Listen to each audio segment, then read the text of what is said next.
saja kita berdasarkan kegiatan kita sehari-hari Bu ya. Dari perilaku siswa ataupun guru ya kan. Misalkan ada siswa ataupun guru yang katakanlah itu di luar kegiatan-kegiatan pada umumnya ya, itu maka akan kita catat ya. Catat dalam arti bukan sebagai hal yang pelanggaran enggak ya, tapi itu adalah untuk menjadikan catatan-catatan kita apakah misalkan kegiatan-kegiatan itu dilaksanakan secara berulang ya.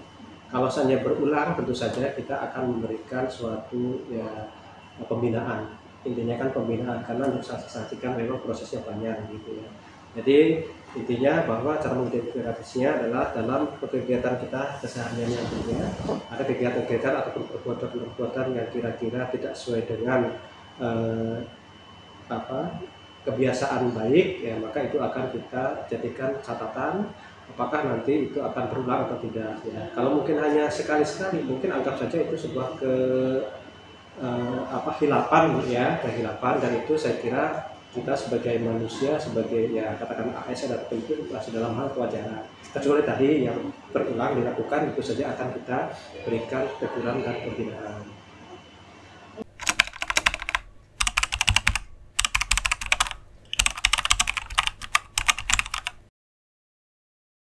Jadi gini, kalau terkait dengan kebijakan yang terkait dengan konflik dalam arti ada dua permasalahan, misalkan ada dua orang yang punya permasalahan, ya tentu saja setiap permasalahan itu kalau dari sudut pandang yang bersangkutan pasti benar menurut yang bersangkutan itu pasti ya, pasti. Nah sekarang begini Bu, kalau terkait dengan kebijakan apa, ini pertama adalah yang kita sebut tekankan orientasi kita sebagai pemimpin di suatu instansi, misalkan di sekolah, adalah bahwa kebijakan yang harus kita ambil itu sudut pandangnya bukan dari A atau si B atau per individu, tapi adalah sudut pandang kita adalah dari segi institusi, dari kepentingan misalkan sekolah ya.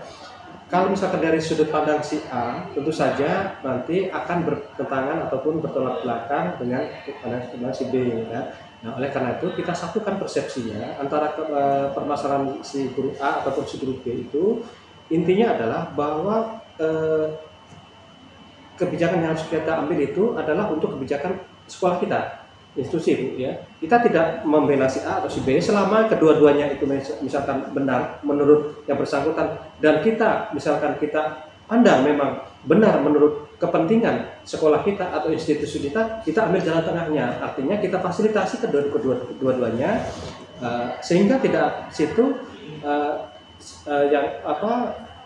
kepentingan si A itu tidak untuk kepentingan si A, tapi juga memang untuk kepentingan sekolah. Ya sehingga si B pun akan menerima, artinya bahwa bukan karena kebijakan kita membela si A atau si B, tapi titik beratnya ataupun memang keputusannya adalah untuk kepentingan sekolah kita, sehingga diharapkan dua-duanya memang bisa menerima gitu.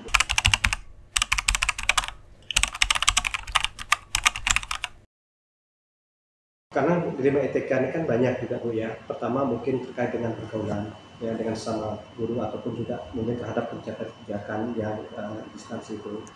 Yang jelas Bu, kalau misalkan Pak ya, kalau ada seperti itu tentu saja kita adakan, kita lanjut ya, pendekatan itu lebih kita prioritaskan ya kan, kita diskusi sebenarnya permasalahan yang apa ya kan.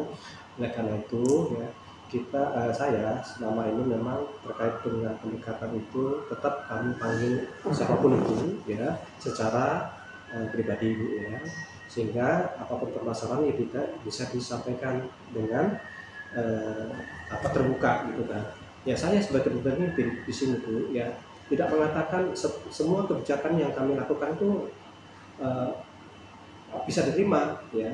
Tadi kalau masalah benar salahnya itu kan relatif Bu ya. Katakan kami sebagai pengambil kebijakan itu menurut kami benar, tapi belum tentu juga misalkan bisa diterima dengan baik kepada yang mungkin kepada rekan-rekan kita ataupun itu. Karena itu maka diperlukanlah penjelasan ataupun keterbukaan terkait dengan apa yang dihadapi oleh masalah oleh guru kita. Mungkin juga karena guru kita itu bukan karena sebenarnya bukan karena masalah, tapi karena memang ada sebuah informasi yang belum sampai terhadap guru kita, sehingga ada sebuah anggapan apa yang terjadi itu tidak sesuai dengan apa yang mereka inginkan.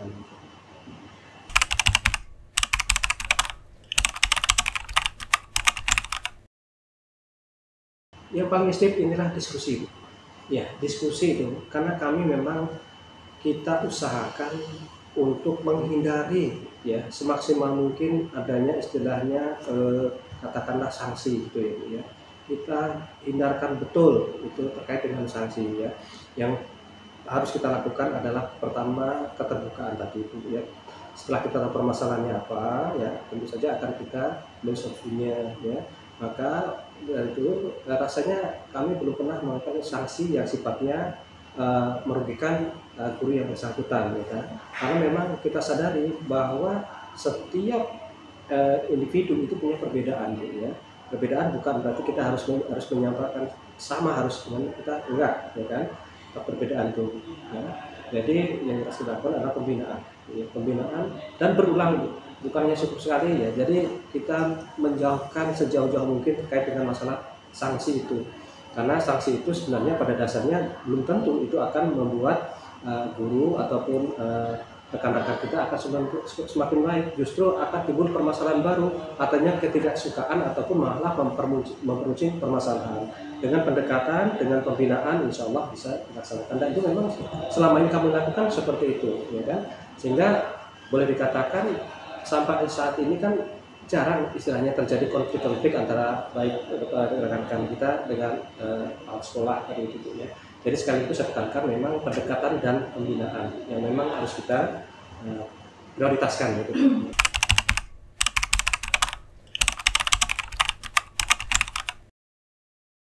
Kalau terkait dengan penyelesaian ini tidak punya jadwal tertentu, karena kita melihat situasi dan kondisi ya di lapangan. Karena ada permasalahan-permasalahan yang langsung bisa kita selesaikan, tapi ada kalanya kita menunggu waktu yang tepat ya. Kadang-kadang pada saat ada permasalahan yang sifatnya katakanlah agak serius, itu kadang-kadang tidak bisa diselesaikan pada saat itu ya. Tapi juga tidak harus kita jadwal harus hari ini jam segitu, enggak. Kita lihat kondisinya, terutama secara psikologisnya Bu. Kalau misalkan guru ataupun katakanlah mitra kita ataupun rekan kita ada permasalahan, ternyata saat ini sudah bisa kami lakukan pembinaan, maka pada saat itu akan kita lakukan pembinaan, karena secara emosional, secara psikologis kan juga kita harus memahami kondisi tersebut gitu Bu ya. Namun intinya adalah harus kita selesaikan secepat mungkin supaya permasalahan itu tidak berlarut-larut Bu. Kalau berlarut-larut itu justru akan berkembang ke arah yang tidak baik atau liar gitu ya. Artinya kita secara spesifik tidak menentukan harus waktunya gitu. Jadi sesuaikan dengan kondisi dan psikologis guru yang bersangkutan.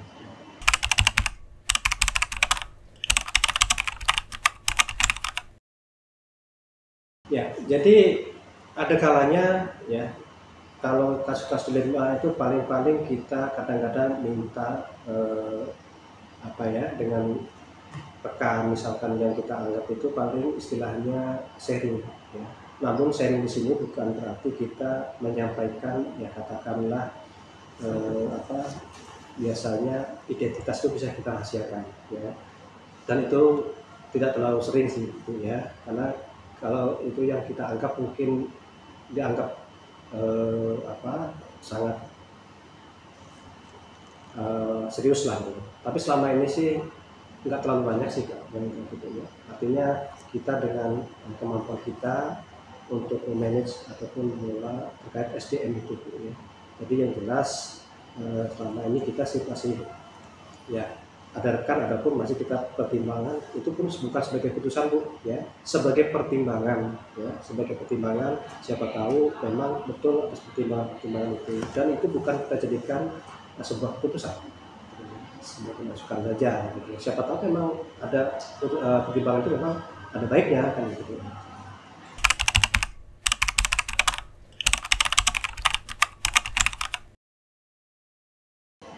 Dalam mengambil sebuah keputusan itu ya, sudah itu ya, Jadi apapun keputusan itu, memang kita tidak mungkin akan menyenangkan masing-masing individu.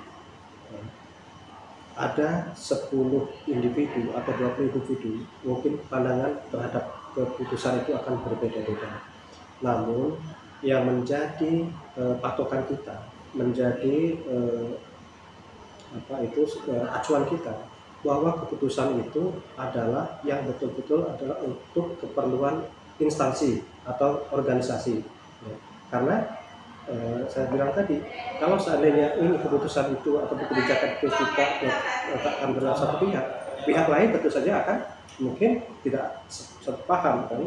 Tapi selama itu kebijakan ataupun keputusan itu memang orientasinya adalah untuk kepentingan bersama, ya, usahakan untuk kepentingan sekolah, maka semuanya akan terwakili. Karena memang tadi saya sampaikan, tidak mungkin bahwa keputusan kita itu akan bisa memuaskan semua individu yang ada di sekolah ini. Tapi kalau kita memang berpatokan bahwa keputusan itu adalah untuk keputusan sekolah, maka semuanya insya Allah, ya meskipun tidak 100% secara itu menerima, ya, tapi minimal sebagian besar menerima. Gitu. Intinya bahwa itu untuk kepentingan sekolah. Ya, saya kira itu.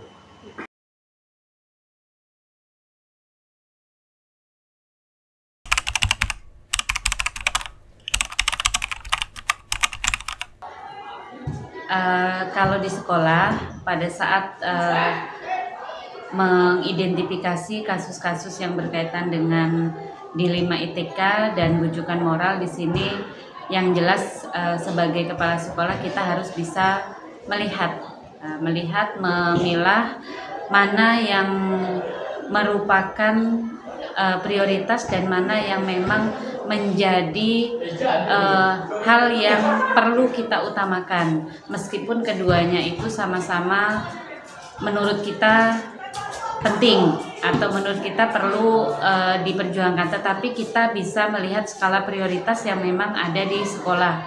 Salah satunya misalnya dalam pengambilan keputusan yang menuju atau lebih mementingkan kepentingan sekolah pribadi atau golongan seperti itu. Sedangkan yang untuk bujukan moral di sini kita sebagai kepala sekolah lebih mengutamakan atau lebih menekankan kepada yang benar sesuai dengan peraturan yang memang ada, karena pegangan dari kita dalam pengambilan keputusan adalah peraturan yang memang berlaku di dalam yang disahkan dalam undang-undang.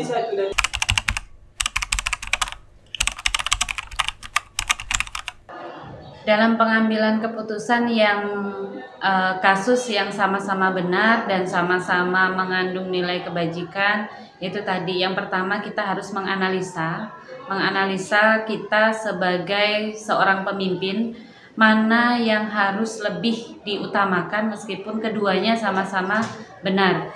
Jadi analisa tersebut juga tidak hanya cukup dari analisa sepihak, tetapi kita bisa melihat dari berbagai sisi. Berbagai sisi tersebut adalah sisi di mana permasalahan tersebut sama-sama membutuhkan atau memerlukan poin yang memang harus benar-benar diperhatikan atau dilihat. Jadi tidak hanya melihat dari satu sisi bahwa ini benar, yang itu juga benar, tidak, tetapi dengan berbagai sisi sehingga memunculkanlah satu keputusan dari yang keduanya baik tadi menjadi yang terbaik untuk kepentingan sekolah.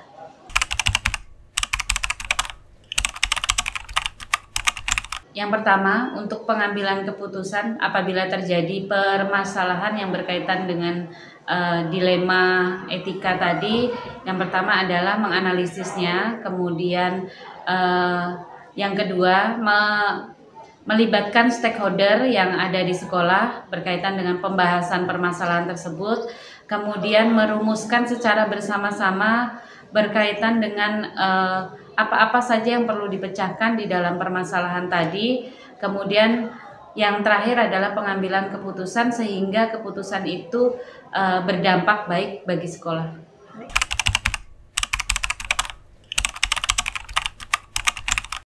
Yang saya anggap paling efektif yang pertama yaitu tadi dengan menganalisa itu udah pasti menganalisa, kemudian merumuskan bersama dengan stakeholder, karena kita sebagai kepala sekolah tidak bisa otoriter selamanya, karena kita juga sebagai pemimpin kadang-kadang perlu juga melibatkan secara keseluruhan warga sekolah ataupun stakeholder yang ada di sekolah untuk pengambilan keputusan secara tepat. Karena bagi seorang kepala sekolah memimpin secara otoriter itu ada di waktu-waktu tertentu saja. Jadi tetap harus ada yang namanya kerjasama dengan stakeholder lainnya, sehingga permasalahan yang ada di sekolah bisa terselesaikan sesuai dengan kepentingan sekolah.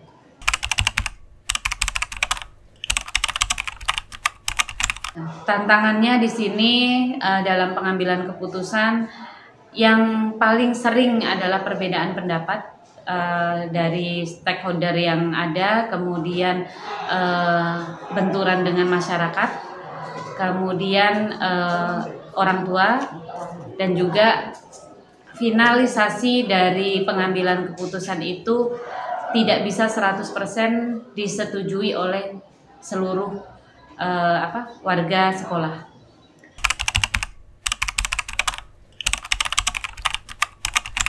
Dalam penyelesaian kasus-kasus yang dilema etika ini ada beberapa cara, jadi tidak hanya penyelesaian di tempat. Kalau memang bisa diselesaikan pada saat itu di tempat, itu diselesaikan, tetapi kita harus melihat lagi bentuk dari permasalahannya lagi.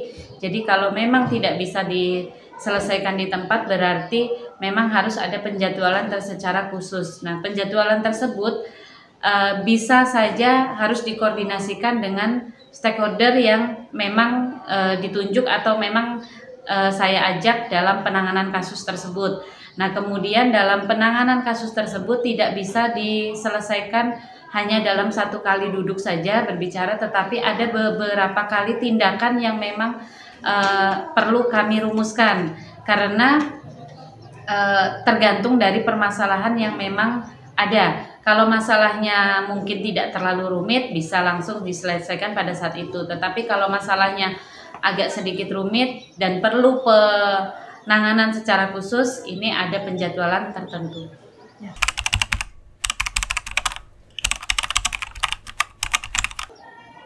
Tetap ada yang mempermudah. Di sini yang mempermudah yaitu kerjasama tim.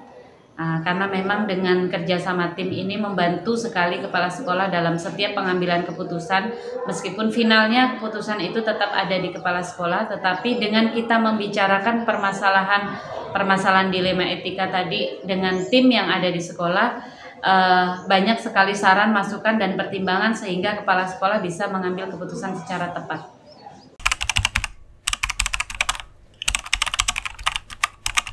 Pembelajaran yang dapat saya petik dalam pengambilan keputusan, yang pertama, bahwa kita dalam mengambil keputusan itu tidak boleh gegabah, satu. Yang kedua, benar-benar harus kita analisa, kita pikirkan. Kemudian yang ketiga, kalau memang kita tidak mampu menangani kasus itu secara sendiri, libatkan tim dengan baik. Kemudian di dalam tim tersebut juga kita tidak bisa arogan atau tidak bisa otoriter bahwa keputusan kita merupakan yang paling benar, tidak. Tetapi kita bisa mengambil keputusan dari beberapa saran dan masukan dari tim yang memang sudah kita ajak berdiskusi tadi.